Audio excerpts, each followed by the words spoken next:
Welcome to the Master Your Mix podcast, helping engineers, producers, and artists create professional recordings and mixes, even from home.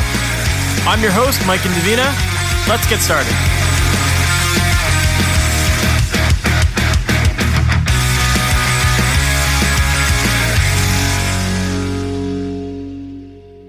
Hey, welcome to the Master Your Mix podcast. My name is Mike and Davina, and thanks for hanging out with me today. Today, my guest is Asher Laub. And if you're not familiar with Asher, Asher is a classical violinist who has worn multiple hats in the industry. He's done everything from being a live touring musician, where he's played at venues like Madison Square Gardens, Hammerstein Hall, Lincoln Center. He's been featured on CNN, PBS, NBC, and a whole bunch more.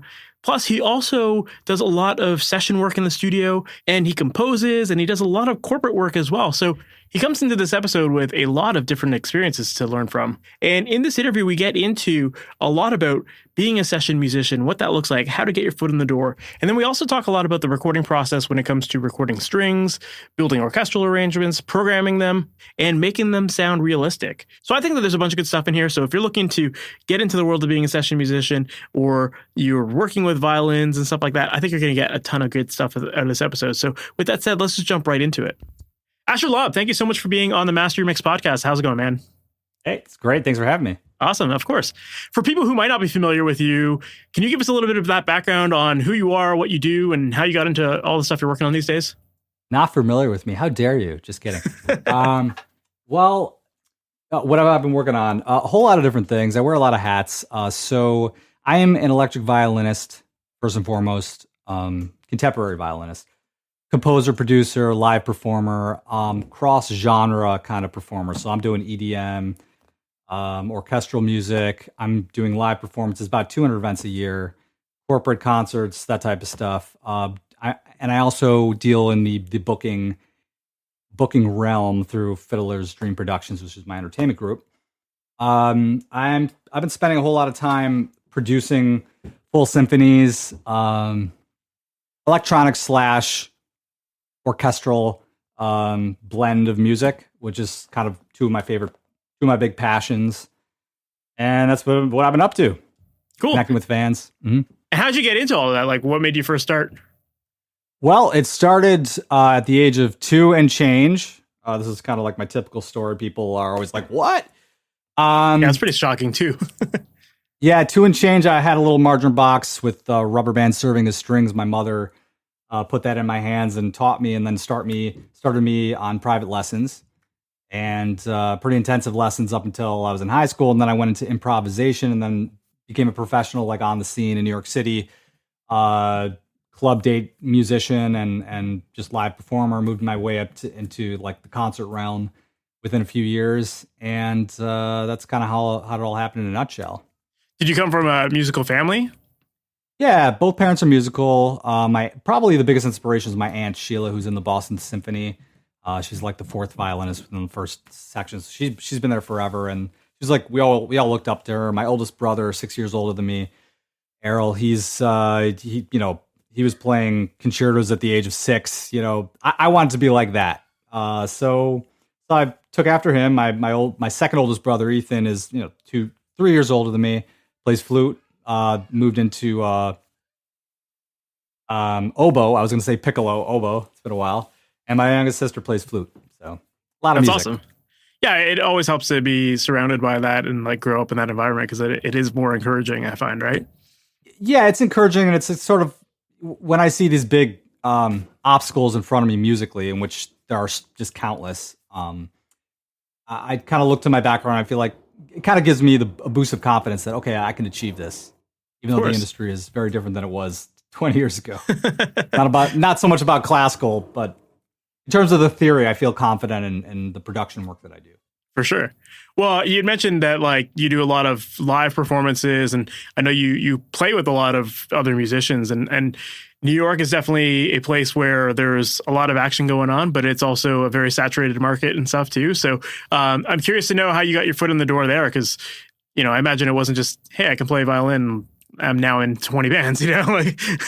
Yeah, no, it didn't happen overnight. It took an effort, but I was just I was a senior in high school. I was going to went to NYU and Yeshiva University as well. Couple universities, three degrees that none of which actually went into my music career. But I auditioned for to a bunch of bands. I sent in tapes, an actual tape. Yeah, back when tapes existed and were relevant.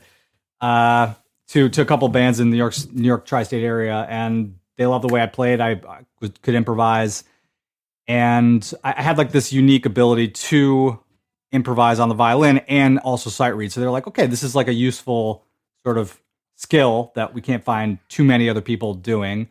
So that got me in the door. But I was playing for free a couple times, and then I started at a low price, and then it pretty quickly rose up to like union wage, and then moved from there into independent artist realm.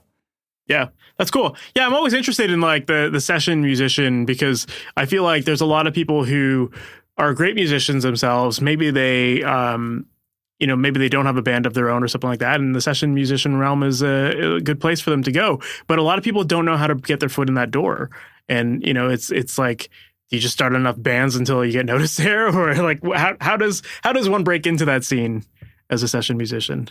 Yes. So some people, their approach is to like, cut costs, but I think that harms the person more than anybody else, more than their competition. Distinguishing yourself and impressing some big people, or at least impressing some clients, and then maybe getting some reviews so that the public can see, so that other people can see how good of a job you did in the studio. So that's kind of one way I would approach it and have approached it. So building relationships is definitely a way to go. Networking in that sense. Mm-hmm. I produce my own music and I work with other people, so I think that also kind of helped me get my name out there. It's pretty much the general idea.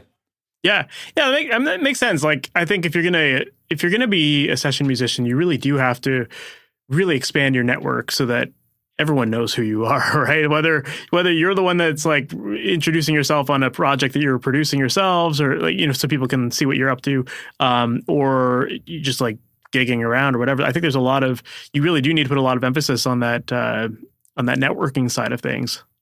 Yeah, and that's sort of the game in any industry. Networking with people, they know you, you know them. Even just a way of networking is even just like booking people for on gigs that might come your way that you're not available for.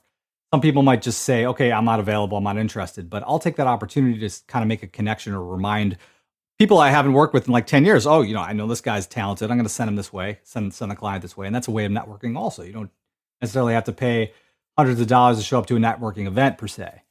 Mm-hmm. Yeah, I love that idea of just like connecting other people and really just using it to bring people together and stay top of mind that way. That's great idea.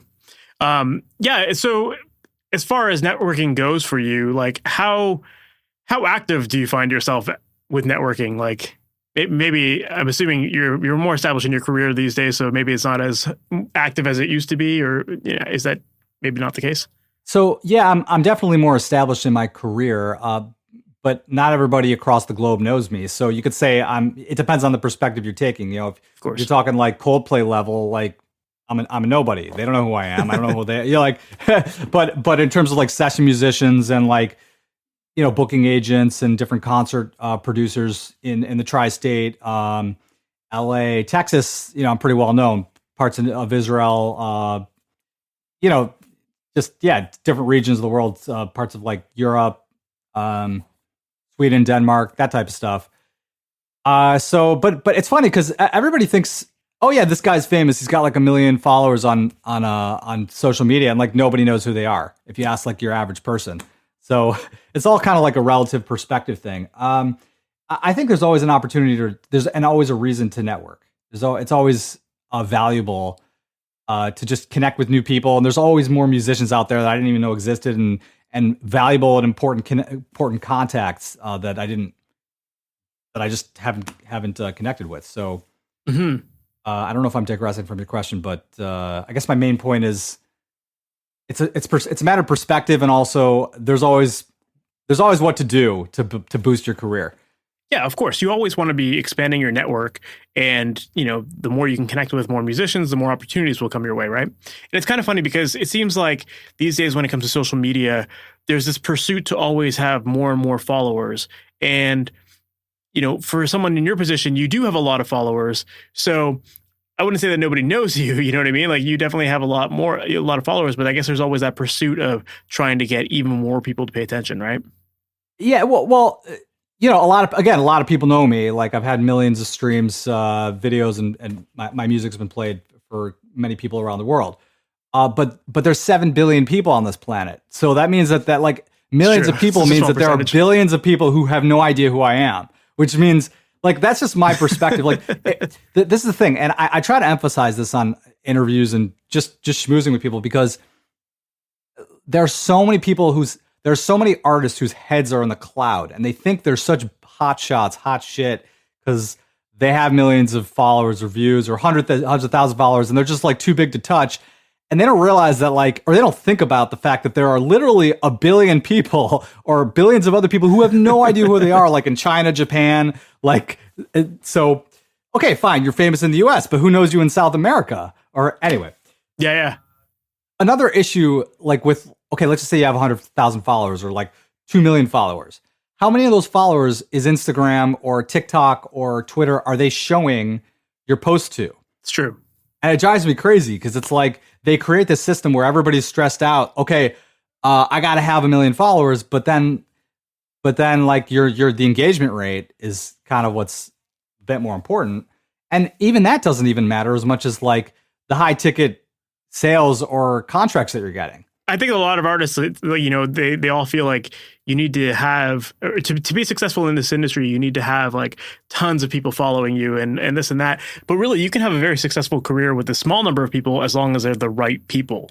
Yeah, I've found bigger artists from the superficial perspective of numbers, easier to connect with and collaborate with than some really small artists, smaller than me, who have produced Grammy Award winning gold platinum selling records.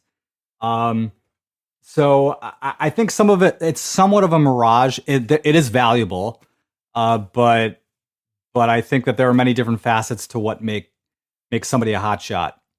Fair, yeah. There are producers and mixing and mastering geniuses that have small followings, and I would love to work with them. For sure. So then as far as again, going back to that session musician thing and networking, how important is it for you to have diversity in the styles of music that you play? I know some people will say oh, you just want to niche down and be known for one specific genre or whatever. And you even said it yourself, electronic and classical, that's kind of your main niche, but that's because that's what I love. Hip hop would probably be a hell of a lot easier for me because I'm already connected with all these hip hop artists. A bunch of people have been chasing after me, and it's not, the trap thing just doesn't resonate with me as much. And I guess it's not just about fame for me as it is playing music that really resonates with my soul. So I guess I'm diversifying to see sort of what hits.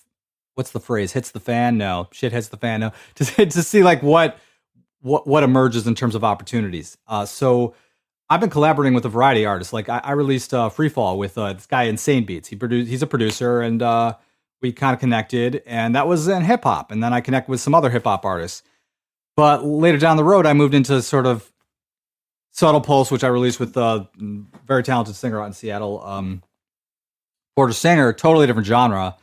More or less in the house EDM type realm, and sort of it was a 50-50 split between her voice and my violin. It was we were venturing into a new territory in terms of production, and I didn't stay true to this originally, this EDM house approach, and then I didn't stay true to this Insane Beats direction that I was taking for a few years in hip hop. I've just been kind of shifting, and the last couple of releases since December have been full orchestral symphonies, totally movie type cinematic productions. So yeah, I guess you could say I've just been exploring to see what emerges. Yeah, it makes sense. Yeah, I would think that it would be important to be diverse and that kind of stuff, so that you can be as active as you want to be and be a little bit more selective of the types of gigs that you want to have, right? sometimes you don't want to necessarily be niche down as like the one guy who does the one thing. You know what I mean? Like having a little bit of a broader scope of work available would potentially offer more opportunities.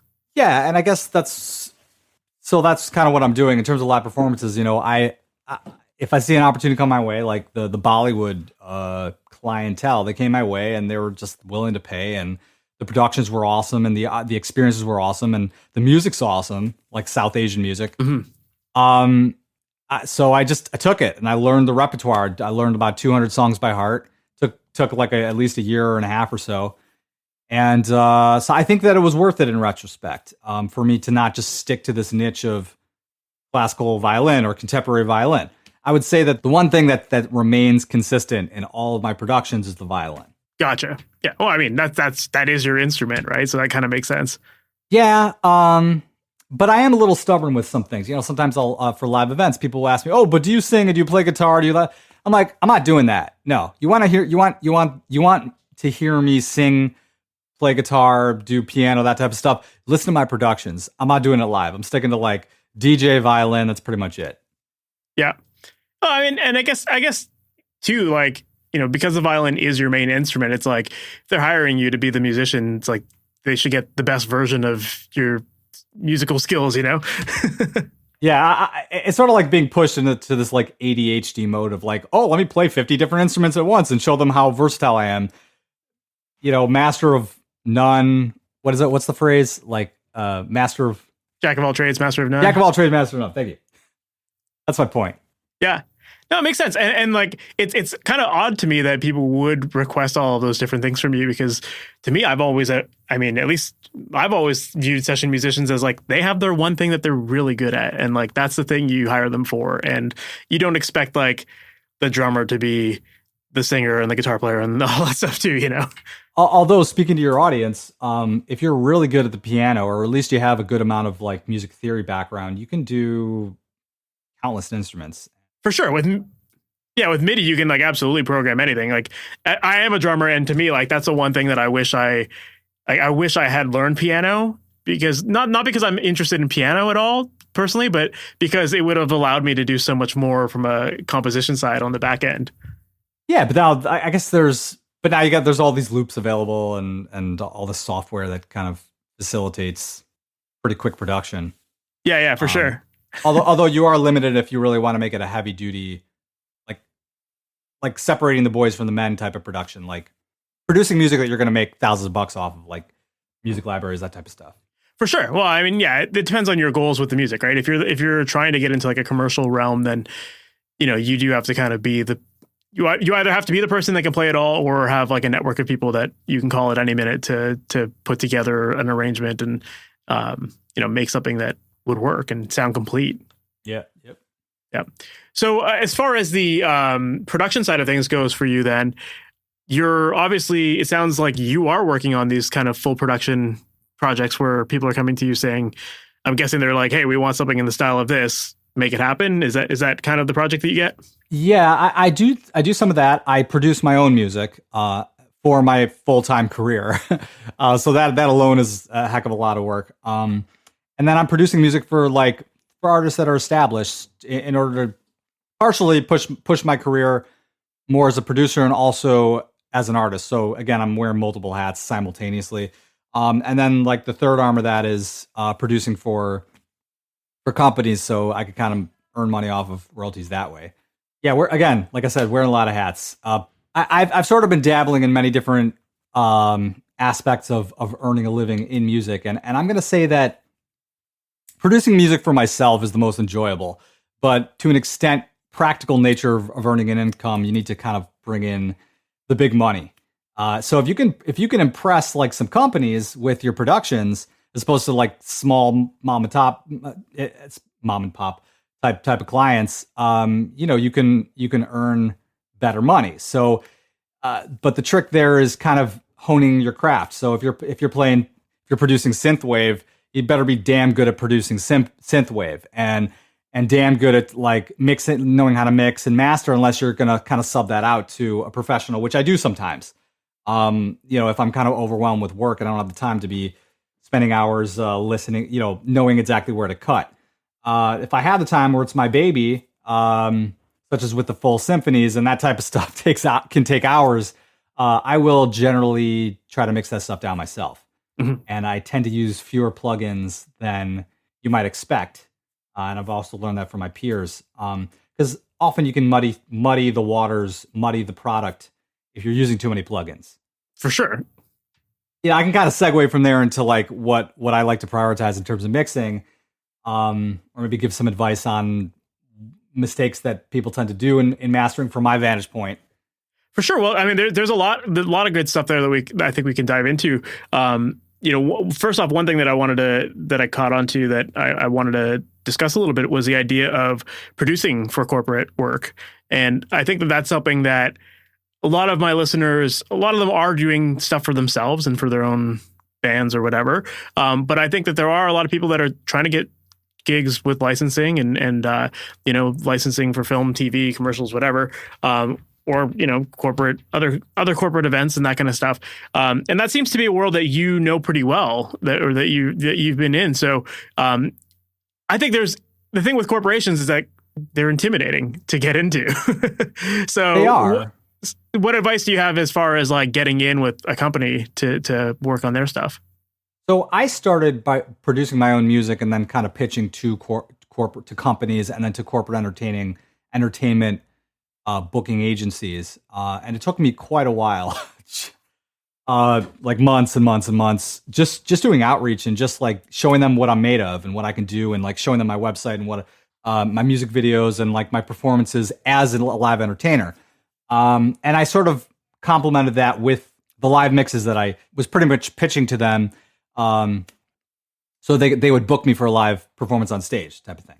And then I kind of moved into I've been still moving into exclusively music, just earning money off of music, taking the live performance aspect out of it, because looking long term, like when I'm 60, 70, they're not going to be hiring me to be like a dancing violinist performing with live breakdancers necessarily. But when I'm 60, 70, 80, 90, like if my music's good and they'll pay me for that. Mm-hmm. That's sort of what I've been thinking about. But to answer your question about the intimidation factor, anything I think worth earning is going to be intimidating. Applying for a job for a major corporation is going to be intimidating, and you gotta really break a sweat if you want to achieve kind of that status of or that type of income level or stability, whatever it is. And it's going to make you better at what you do, at your craft. It's going to challenge you to kind of push the envelope. It's going to challenge you to think more critically about your mixes. It's going to challenge you to think more critically about, okay, what do I need to produce an ideal end product that sounds great on my cell phone, on a shitty computer from 1980s, on my my dashboard and my car, on my laptop. It's going to challenge you to just be a better engineer, a better producer, and that's what you got to think. You got to think you got to look at the big people. Where are they at? How do I get to where they're at? Mm-hmm. And that'll kind of help you push the envelope. For sure. Well, it sounded like your approach to it was really just a matter of building up your portfolio so that you can lead by example with it, I guess. Yeah, or just the mere effort of reaching out to the big guns, mm-hmm. will lead you to understanding what they're looking for. They're going to ask you the questions, or they may reject you based on certain criteria that you didn't meet. Fair. And yeah. As a result, you're going to take a hard look at your product, and you're going to adjust accordingly, as opposed to just like sitting in your studio all day long and playing with loops endlessly, just assuming that if you produce a product that sounds good to your ears, then it's automatically going to sound good to somebody else's ears. True. But in fact, it doesn't. Yeah, I guess it's kind of that. It kind of comes in two parts. It's like for people who are new at this, you have to build up a little bit of a portfolio to show that you're capable of doing it. But then beyond that, it is really what you're saying there, where it's like when you know the exact purpose that this company or whoever needs your music for, then you can really customize it based on those needs and ultimately secure the job. Yeah. And that's pretty much, you took the words out of my mouth. And nothing happens overnight unless you got a big label backing you, which is probably not always an ideal situation anyway if you're going to end up with a 360 deal. But most things worth earning take a lot of time. Take time honing your craft. The big engineers that I've just learned from and read about and just watched their tutorials, they say that there's no one size fits all mastering and mixing style, so much that they may have their go-to plugins or their go-to like cutting at certain frequencies with like the bass and the drums and the ducking, fab filter type strategies that they'll implement in their mixing, et cetera, et cetera. But they'll there isn't one size fits all recipe because every song's kind of different. And yeah, of course. Well, like such a big part of it is like you have to obviously understand the theory, you have to understand the process and have your own workflow. Those things don't necessarily change, but it's the types of people that you're working with or the songs that you're working with, those things change. And because of that, you have to adapt your process to match those. Yeah, exactly. Yeah. So it's all about honing your craft. For sure. The violin for me, it was a lifetime worth of effort, and now I can play the instrument. In the case of loops, even that takes an effort. I mean, I'm sure like a lot of people they'll mix and match loops, but some loops don't work well with others, and in that sense, you need to kind of have a reference track to know what sounds good. I can't tell you how many times I've worked with DJs that, I mean, they'll live mix and they're not producers. They don't play a live instrument. They'll DJ, they'll own the expensive equipment. But as a result of the fact that they don't have any real music theory knowledge behind them, means that they're flashing two different songs that don't match the melody, and they're in different keys and it doesn't sound good. And just because they have the same rhythm, the same BPM, doesn't mean that the end product's good. You know what I'm talking about because you're a live performer. So I find it painful as a live performer to play along with those people, which is why I went into DJing in the first place. But so word to the wise, if you're a producer and you're looking to kind of ramp up your career, don't just dabble, like really hone your craft, listen to reference tracks, listen to music, and you'll get better and better the more you listen, and you'll know what doesn't sound good. Well, I would make the argument, not that they don't listen to music, they listen to the music, but they don't understand the theory side of it enough to know why something works or doesn't. It might just be a feeling thing, but if you don't really hear the theoretical things that work and that don't, then you're kind of oblivious to it, right? Yeah, but I'm not thinking about music theory when I'm playing the violin. I feel it, I hear it. It's patterns in the mind. You're not thinking about music theory when you're playing drums. You feel it, you hear it. Sure. There are patterns in the brain. That means sure you need a backdrop. You need to know some music theory as a basis. But I know some amazing musicians that do not sight read. It's better off. You're better off. In terms of your career, I think if you sight read. But I know plenty of like hotshot like corporate event performers that just play by ear, but they got a really good ear. So that's just something. Yeah, I've learned that okay, you can make it if you just got a really good ear, and you could produce if you got a really good ear. I know some really talented people who don't know really music theory in terms of like they didn't go to school, but they've spent years and years like listening to music, and so they'll know how to take loops and properly match them up with their saxophone and the singer and so on and so forth, and mix down properly. Yeah. Mm-hmm. Yeah. Well, the theory thing, I'm sure, is really, really important, especially in violin, classical instrument. I imagine that you grow up knowing the theory right out of the gates with that. It's not one of those instruments that you just pick up and you can figure it out for yourself very easily. It's like, it seems to be a world where you're very entrenched in the theory, at least in the early stages. And that kind of brings me to a question I had about composition. And because you are composing a lot of like orchestral arrangements, you said, and you're doing that kind of thing. And if you're going to do that, you obviously have to understand the theory of like, how to put things together, how to make the different elements of an orchestra work together. So when it comes to composing orchestral arrangements, like where do you typically begin with that kind of thing? Well, it takes a little longer than the typical arrangement, just because we're talking like 30, 40, 50 like tracks, which is like it's like a textbook, on your screen, and that's why I have multiple monitors right over there in my studio.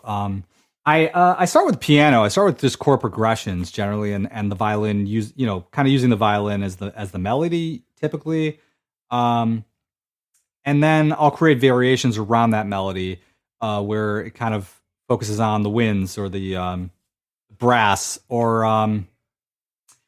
even sometimes just play an old piano. But that's kind of the root of everything. The rhythm, the click beat, the click track, piano and the violin. Because my violin, actually, I have an electric violin. And I actually produced some music where got some heavy electric guitar tones that are actually my violin. I just kind of put it through some plugins, and I'm quicker on the violin than I am on the guitar. That's cool. Yeah, I like that idea of like kind of starting simple and just like kind of getting a foundational sound and then building from there. And the reason I asked that is because I know that the majority of people listening to this are in the rock genre, and they aren't necessarily as well versed in the compositional side of making orchestral arrangements. And so because of that, I think a lot of people will typically just load up a plugin, find some sort of string preset, and just use that. But it sounds like you like to break apart your arrangements and actually, make the different layers that go into your orchestras. And I imagine that would give you way more control and help you get a way more realistic sound and ultimately a better sound in the context of a mix. Oh, yeah, like velocity, gain, that type of stuff. And, in these programs, you're able to sort of, change something from staccato to legato, like change the bowing, for instance, from staccato to legato, like change the length, like the wavelength. You kind of like want to curve the end so that just like a real violin, playing like an A note, you'll kind of draw the bow across the string, and then as it moves to the end, like towards the tail of the bow, the volume will decrease. So you can kind of make it sound more realistic by maybe adding a little resonance and then curving the volume down, I guess, for lack of. I wish I had a screen in front of me. Yeah, I guess that's what I was kind of getting at, right? Is it like, anytime you're programming instruments, whether it's drums or guitar or synths or strings or whatever, it's like, I think most people, when they first start, they play their chords and that's it. And that works and it gets you the foundational sound. But to then make it sound more realistic, you have to kind of understand the way the humans play, and you have to know how to program that into your MIDI information so that it comes back out sounding human, or a little bit more human, right? Yeah. So you can even make a crappy MIDI sound pretty good if you're adjusting output, volume, decay, velocity, those types of things that should be on, any decent quality MIDI interface. So let's just get to your compositions then. So when you start writing something, are you like, what does that process look like for you? Are you just playing the notes in and then after the fact you're manipulating it in post, or is it like, are you doing it kind of real time with modulation on your keyboards, or what's that look like? Well, that's another thing you can manipulate is modulation. There's just a million things that you can do to make just to change the tone of anything, and also layering. That's another thing that makes kind of like a symphony sound realistic, is like adding strings, panning them, like making them sound like there are different parts of the room, that type of thing. Gives more of like a realistic kind of resonance. But yeah, I'm using like as the structure my keyboard. And if I'm having some music theory issues with the, on the piano, because I'm a solid pianist, but I'm not like, I wouldn't hire myself to be the band leader on piano. I'd hire myself to play violin. The music theory element or complicated runs I do on the violin. So that's kind of like my basis. Drums, if I don't have access to a drummer, or if I'm using kind of electronic drum type tones, I'll select like a rhythm that fits the BPM of the song, and then I'll kind of copy paste and then make adjustments within the software, at each, every 4 bars or so. That helps. Yeah, for sure. That's cool. Well, I guess we've talked a lot about how you play violin, and as far as the production side of things goes, that's one area that personally, like, I don't really work with violins a lot. So I'd love to get your take on when you're recording violins, what advice do you have there in order to capture a good, clean sound? Okay, so here I could probably be a little more helpful in terms of being descriptive. Like, I there's a million different plugins you could put onto a violin and make it sound kind of cool. But I'm gonna say that if you're dealing with strings, the numero uno would be the EQ. Actually, sorry, that would be number two. Number one would be the mic. You want your position to be around the F hole where the sound kind of is emitted from the violin within the wood of the violin. It's a little bit more trebly on the right side of the violin versus the left, where the G string is. So to make it kind of simple to understand, if I'm miking the F hole on the left side of the violin, the positioning is what's important. As opposed, it's going to sound richer as opposed to on the right side. Gotcha. It also depends on the instrument. So that's number one in terms of the quality of the chain. If the sound going in sounds like crap, the sound going out is going to sound like crap. Whatever plugins you put on, no matter how expensive, it's not going to be a very good product. Step two, I'd say the EQ. That's really important. A lot of people make mistakes, like they'll put in like the reverb if it's sounding too dry, or they'll kind of put a lot of emphasis on like, okay, how am I treating my walls, which is important. And I see you got some beautiful wall treatment right there, but I don't think it's as important as what you're doing. Second step in the chain, like mic to EQ, meaning cutting out the noisy, crappy frequencies. Mm-hmm. You may have a little less work in terms of cutting out the frequencies if your room is treated properly. But at the same time, too, it's like strings are kind of known for being like roomy sounds. Like if you have a super dry sounding violin, it's going to sound awkward. Like people are used to kind of hearing it in a more ambient texture, right? You're right. And that's why I don't overtreat my room. I kind of like a little bit of that natural ambience, but really like, it just, the point is it takes less time. I don't want to have to spend hours mixing. It takes less time to find those annoying frequencies, cut them out, so they're not kind of working against the other tracks in the project. So, and then after that, you might put a little bit of, I might put some ozone on. Sometimes it works, sometimes it doesn't. Sometimes ozone sound like it's like a plugin where it kind of spreads, kind of pans or stereoizes. That's the word. Kind of the effect to kind of make it sound a little more out there. That's sort of towards the end where I have compression and the limiter on that track. But what I'll do is if the ozone or my stereoizing type of effect doesn't work as well, I might split the track or I might layer the track. So maybe one or two out of those four identical lines that I'm playing, the melody of the violin will have the stereoizing effect, or maybe one or two out of them might be panned to the right or to the left. Or I might have only certain plugins like the limiter or the compression on them, and the remaining tracks of those identical tracks that will have maybe just plain old EQ and maybe some reverb. So you'll layer your violins to get a bigger sound, but then you're also manipulating each layer so that it kind of has more character. Yeah, and I might have a different EQ actually for each one of those layers as well. Gotcha. Now you had mentioned you have an electric violin. So with an electric violin, I'm assuming that just means you got like a pickup on there and yeah. Do you ever record that DI signal? So I have most recently started to do that. I feel like you're reading my mind, because I was I was thinking for years, like I want to be able to use my electric violin for everything. But in the studio, I've mostly been able to I've just been focusing on the acoustic because it's got that woody tone, and then I manipulate the sound inside the DAW.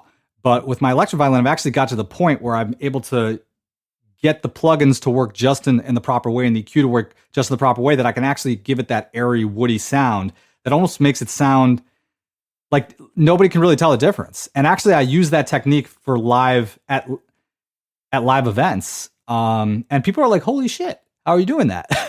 And I have the advantage of not having to deal with the feedback. That's interesting, because I find that like most of the time DIs, especially when it comes to like guitars, it's just very unusable. And so like it just doesn't sound like the actual instrument. So as far as the DI'd violin sound, you're finding that it's actually kind of similar, or is it only similar once you add all the processing? Once you do some basic processing, and just a little tip, for instance, like it's called IR technology. I've been really impressed with that. That came out like I discovered at least this past year. So I started playing around with that. I took this mic I trained it with my acoustic violin, and I transferred it into my pedal. So I trained it to basically my electric to sound like an acoustic. So the technology is now incredible. What we're able to achieve in terms of live performances. I'd love to take my my DAW with me on the road, but it's just not. It's not practical. Yeah. People are stepping on their equipment on stage and stuff. So gotcha. Oh, well, I'd love to dive in a little bit more to that then, because the idea of like manipulating the sound. You talked about the IR, so it's basically an IR of your microphone, or you're doing like a microphone emulation with it. Yeah, and you could put that into like any Boss pedal or any like guitar pedal that's, you know, a couple $100 or maybe $1,000. Live, what is it? Livewire, whatever the industry standard. I'm using Boss now just because I'm able to kind of take that stuff on flights with me. I need stuff that's compact, but that's kind of a big part of it. Also, just cutting the frequencies within the undesirable frequencies of the violin, which is a bag of worms in itself within the Boss pedal. So I'm cutting it there, and then I'm sending it to another preamp, and then I'm able to use the IR technology which also cut those same frequencies, so that the output into the the mixing board doesn't really need much of any EQ. I'm basically doing the job for the studio guy. Gotcha. Studio engineer. Yeah, so that's cool. So which Boss pedal do you use for that? Oh yeah, I'm just using a crappy GT1. Yeah, I'm using that. And honestly, it's just because it's small and compact. It's got the wah pedal. It would not work in and of itself, but I pair it up with like a high end Sennheiser, and then I'm going into a Tone Dexter, which I happen to like. There's some other pedals that do similar IR type technology effects to give me that woody acoustic live tone. That's very cool. Yeah, I'm always intrigued by like people who know how to make DI stuff sound realistic, because it often doesn't. I mean, I've never heard of a DI violin myself, so I can't really comment on what I'm used to hearing with that. But I imagine it would be a challenge. You, as a studio guy, I'm sure you'd notice the difference. It's sort of like an electric violin by default sounds like rubber. It doesn't work. I can't explain how frustrating it was over the last 20 years to play that live. And it's like night and day being able to kind of shift from an acoustic violin tone to an electric guitar tone with one pedal touch. Fair, yeah. It's going to open up a world of possibilities there when you have it electric, for sure. That's cool. I like that idea. So speaking of effects then, because, again, a lot of people don't think of the violin as this instrument that you slap a whole ton of effects on often. So what would be some of the effects that you most commonly find yourself adding? Well, that's because, you can really screw things up with the wrong effects. A lot of people might, by default, and this is what I was thinking initially, just add some distortion, add some warmth. I was going to Guitar Center and asked them, please help me get this warm tone that I'm hearing from John-Luc Ponty, Joe Venuti, Lindsey Sterling, blah, blah, blah. I'm like, we'll try this pedal and try that pedal and try this warming pad and this, what was it? I'm trying to remember the main thing that really pissed me off. The tube pedal. The tube pedal, I don't know, it didn't warm my sound. It just kind of made it a little grungy. So to answer your question directly, I'm not using a lot of the stuff that a guitarist is using. I'm just using basic EQ, the IR technology. I'm using some reverb, a little delay. I'm adjusting the gain. I'm sort of I don't know if the word is gain staging. I'm adjusting the output. The order is very important. So I hope that this helps your listeners. I'm using a preamp within the GT4, the GT1. And depending on the sound system, I need to order it differently. So I'm not even adjusting necessarily what I'm cutting at each event. Live, I am changing the preamp. I'm bringing it before the EQ, or I'm sometimes putting it after the EQ, and which is why I got to do a little bit of a sound check at each live event. Gotcha. Kind of things to consider, and the same. And by the way, I learned that skill from my studio work. I realized that just doing simple things like changing the order totally added headroom, clarified the output sound, that type of stuff. So Of course. Yeah. Yeah. Well, it's all one thing leads into the next, into the next. And so if you have something that's distorted at the beginning of the chain, then everything down the line is going to have distortion to it, or it's there's a lot that goes into like the strategic planning of all of that. It's just like it's like a guitar pedal board too. It's the same thing. You have to be strategic about how you order all the effects in there as well. Yeah. And again, there's no one size fits all kind of solution and the proof of the pudding is that I have to change the order and I have to change the levels at every live gig that I'm doing. Because I'm playing through different sound systems. Fair. Some sound systems have a louder output of bass. Others have a more treble type of output. Playing through QSCs, it's different from line arrays. You know what I mean? Yeah, of course. Yeah. Cool. So one last question, kind of going back to the way you were talking about the classical way of miking up your violin. What kind of microphones would you generally recommend for someone when it comes to miking violin? Okay, so it's funny because I just have to preface everything with when I say like the first step in the chain in terms of getting a quality output, quality recording is the mic. I mean at the mic step. I don't mean the type of microphone that you have. That's been my personal experience. I spent hundreds of dollars on on the Voodoo VR2 ribbon mic, the Aston Origin mic, like all that stuff, a whole slew of different microphones that are pretty decent quality. And ultimately, like this little thing over here, this is great. Line audio, I'm pretty happy with it, but this isn't what produces like my ultimate violin tone. So I guess my point to your listeners is that you could spend $10,000 on a mic and it's still not necessarily going to sound great if you're not EQing it properly, if you're putting in too much compression or too much limiting, too much limiter, that can cause like kind of muddying of the tone if it's not being mixed correctly. Also, if the positioning of your instrument is incorrect. So you can have a $10,000 mic and you could be over here when you should be over here. You got to find the sweet spot.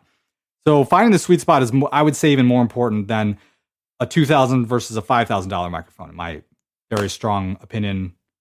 That's just been my experience. Yeah, no, I would agree with that for sure. Like if you, a microphone has a frequency response to it that can change the sound, can shape the sound a little bit, but poor mic positioning will always ruin a recording way more than the mic selection. Like you have to have it in the right spot. Yeah, and also there's also significant value to having two mics, having a mic here, like right above the instrument, if it's a violin or a saxophone, and then having one a little further down, like to the side, to get a little bit of that layering element, which you would slap a different EQ on also, which kind of gives it that augments the quality of the tone and makes it a richer kind of tone.